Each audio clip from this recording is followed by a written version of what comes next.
आज की यह कथा केवल एक प्राचीन संवाद नहीं है, यह मनुष्य के सबसे पुराने शत्रु की कथा है।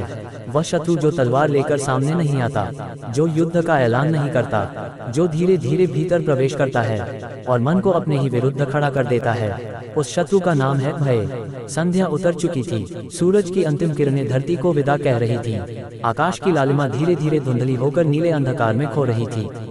राजगृह के पास का वह उपवन शांत, स्थिर, गंभीर। पेड़ों की ऊंची कतारें ऐसे खड़ी थीं, मानो समय स्वयं ठहर गया हो। हवा पत्तों को हल्के से छूती, फिर कहीं दूर खो जाती। प्रकृति शांत थी, पर एक मन अशांत था। एक ब्राह्मण, जनुसूनी, ज्ञान में पारंगत, शास्त्रों में निपुण, लेकिन आज उसके भीतर एक प्रश्न था जो किसी भी शास्त्र से शांत नहीं हुआ था। वह बुद्ध के पास आया। उसके कदमों में संकोच नहीं था, पर उसके हृदय में बेचैनी थी। उसने झुककर कहा, हे गौतम, मैं एक बात समझ नहीं पाता। आपके अनुयायी घर छोड़ देते हैं, परिवार छोड़ देते हैं, सुरक्षा छोड़ देते हैं और वे जाते हैं उन जंगलों में जहां घना अंधकार है, जहां जंगली पशुओं की गर्जना है, जहां रात को कोई दीपक नहीं जलता, जहां मनुष्य की कोई आवाज नहीं पहुंचती। क्या वहां भय नहीं लगता? क्या वहां मन और अधिक विचलित नहीं होता? क्या अकेलापन मनुष्य को तोड़ नहीं देता? ये प्रश्न केवल जानुसूनी का नहीं था, ये प्रश्न हर उस व्यक्ति का है जो रात को अचानक जाग जाता है और बिना कारण दिल तेज धड़कने लगता है। ये प्रश्न हर उस व्यक्ति का है जो भविष्य के बारे में सोचते सोचते अपने ही विचारों में उलझ जाता है। ये प्रश्न हर उस व्यक्ति का है जो बाहर से मजबूत दिखता है पर भीतर से कांपता है। बुद्ध ने उसकी ओर देखा। उनकी दृष्टि में करुणा थी और गहरी समझ भी। वे मुस्कुराए, ब्राह्मण, तुम गलत नहीं हो। कुछ क्षण मौन रहा, फिर उन्होंने कहा, डर जंगल में नहीं होता, डर मन में होता है। ये वाक्य साधारण था, पर उसमें युगों की सच्चाई छिपी थी। उन्होंने आगे कहा, यदि मन अशुद्ध है तो भीड़ में भी भय लगेगा, यदि मन निर्मल है तो शमशान भी शांत लगेगा। जानुसूनी चकित था। बुद्ध आगे बोले, ज्ञान प्राप्ति से पहले, जब मैं बोधिसत्व था, जब मैं सत्य की खोज में था, तब मेरे मन में भी भय उठता था। कल्पना कीजिए, अमावस्या की रात, घना जंगल, आकाश में एक भी तारा नहीं, दूर कहीं कोई जानवर गरजता है, पास की झाड़ियों में अचानक खड़खड़ाहट होती है, ठंडी हवा शरीर को छूती है, हृदय की धड़कन तेज हो जाती है, शरीर सजग हो जाता है, मन कहता है भागो। वह भाग सकते थे, वह किसी गांव में लौट सकते थे, वह सुरक्षित आश्रय ढूंढ सकते थे, पर उन्होंने भागना नहीं चुना। उन्होंने स्वयं से पूछा, ये भय कहाँ से उठ रहा है? उन्होंने परिस्थिति को दोष नहीं दिया, उन्होंने अंधकार को दोष नहीं दिया, उन्होंने जंगल को दोष नहीं दिया, उन्होंने अपने मन को कटघरे में खड़ा किया। क्या मुझ में हिंसा है? क्योंकि जो हिंसा करता है वह जानता है कि संसार भी वैसा ही है। वह दूसरों से वही अपेक्षा करता है जो वह स्वयं करता है। हिंसक मन कभी निडर नहीं होता। क्या मुझ में छल है? जो छल करता है उसे हर व्यक्ति संदिग्ध लगता है, हर आहट षड्यंत्र लगती है। क्या मुझ में वासना है? वासना मन को बाहरी वस्तुओं से बांध देती है और जब बाहरी वस्तु अनुपस्थित होती है तो मन असहाय हो जाता है। क्या मुझ में झूठ है? झूठ मन को दो भागों में बांट देता है, एक चेहरा दुनिया के लिए, एक चेहरा भीतर छिपा हुआ। यह विभाजन ही भय है। क्या मुझ में द्वेष है? द्वेष भीतर आग जलाता है और जलता हुआ मन शांति में स्थिर नहीं रह सकता। क्या मुझ में लालच है? लालच हमेशा भविष्य में जीता है। जो अभी है वह पर्याप्त नहीं, जो नहीं है वही चाहिए। असंतोष भय की जड़ है।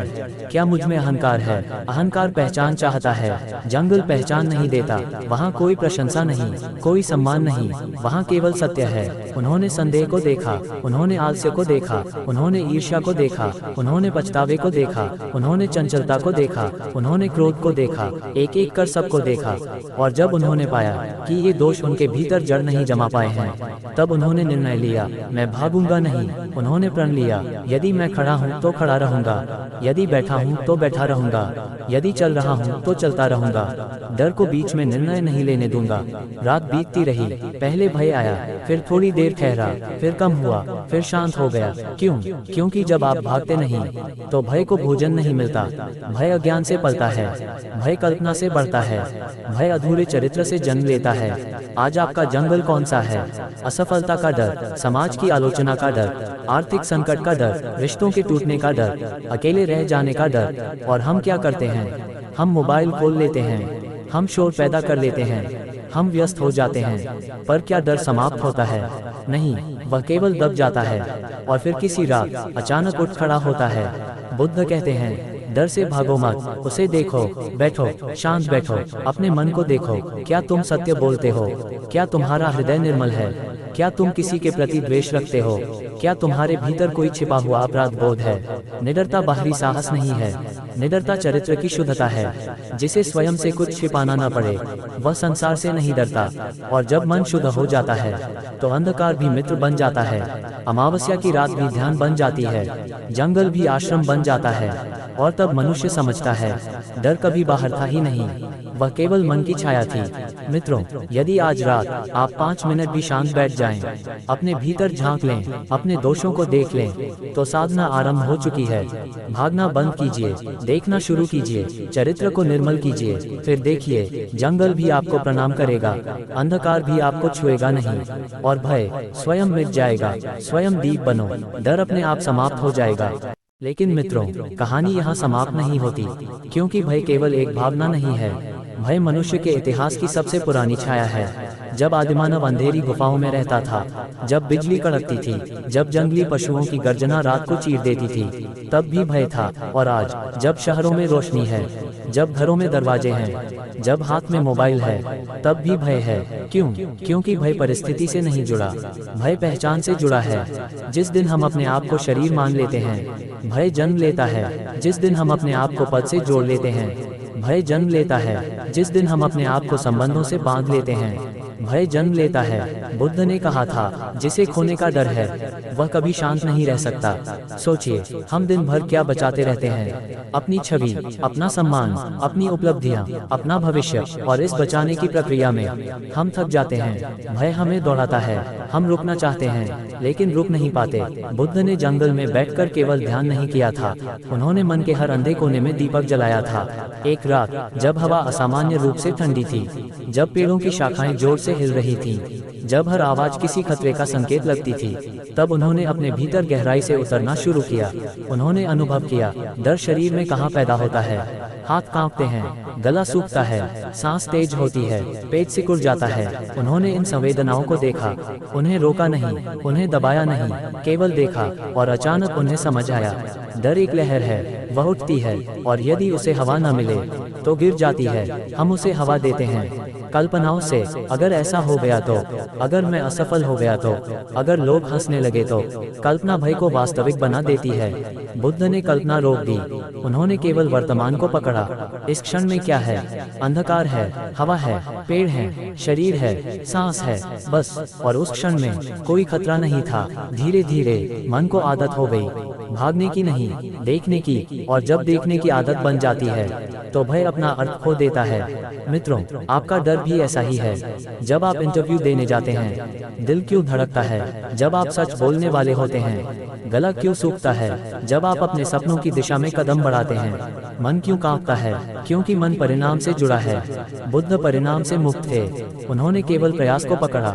और जब परिणाम का मोह टूट जाता है तो भय का बीज सूख जाता है। एक और गहरी बात समझिए, भय हमेशा भविष्य में रहता है, वर्तमान में नहीं। अभी इस क्षण यदि आप शांत बैठ जाएं, तो क्या भय है? शायद नहीं। भय तब आता है जब मन कहता है, कल क्या होगा? बुद्ध ने मन को प्रशिक्षित किया, कल अभी नहीं आया, जो है वही सत्य है। और सत्य में भय नहीं टिकता। जैसे अंधकार सूर्य के सामने टिक नहीं सकता, वैसे ही भय जागरूकता के सामने टिक नहीं सकता। जब भीतर प्रकाश जलता है तो छाया स्वतः मिट जाती है। इसलिए बुद्ध ने कहा, पहले अपने भीतर दीप जलाओ। ये दीप क्या है? सत्य, सजगता, निर्मल चरित्र। यदि आपने किसी के साथ अन्याय नहीं किया, यदि आपने छल नहीं किया, यदि आपने मन को ईमानदारी से देखा है, तो आप निडर होंगे। निडरता शोर नहीं करती, वह चुप रहती है। वह भीतर की शांति है जो परिस्थिति से नहीं टूटती। एक समय ऐसा आया जब वही जंगल जहाँ पहले भय उठता था, ध्यान का मंदिर बन गया। वही अंधकार जो पहले डराता था, अब गहराई देता था। वही अकेलापन जो पहले बेचैन करता था, अब आत्म साक्षात्कार बन गया। मित्रों, डर को शत्रु मत समझिए, वह संकेत है। वह बता रहा है, यहाँ अभी अज्ञान है। जहाँ अज्ञान है, वही साधना का द्वार है। आज जब आप ये कथा सुन रहे हैं, शायद आपके भीतर भी कोई छोटा सा डर है, उसे दबाए मत, उसे स्वीकार कीजिए। आंखें बंद कीजिए, सांस को महसूस कीजिए और पूछिए, मैं किससे डर रहा हूँ? उत्तर आएगा, और जब उत्तर आए तो उससे भागिए मत। देखिए, यही बुद्ध का मार्ग है, यही भय भैरव की शिक्षा है। डर का अंत बहादुरी से नहीं, जागरूकता से होता है। और जिस दिन आप अपने मन को पूरी तरह देख लेंगे, उस दिन जंगल भी आपको नहीं डरा पाएगा, समाज भी नहीं, असफलता भी नहीं, अकेलापन भी नहीं, क्योंकि तब आप जान चुके होंगे, डर बाहर नहीं है, डर मन की छाया है। और जब मन प्रकाश बन जाता है, छाया समाप्त हो जाती है। स्वयं दीप बनो और भय को प्रणाम करके आगे बढ़ जाओ।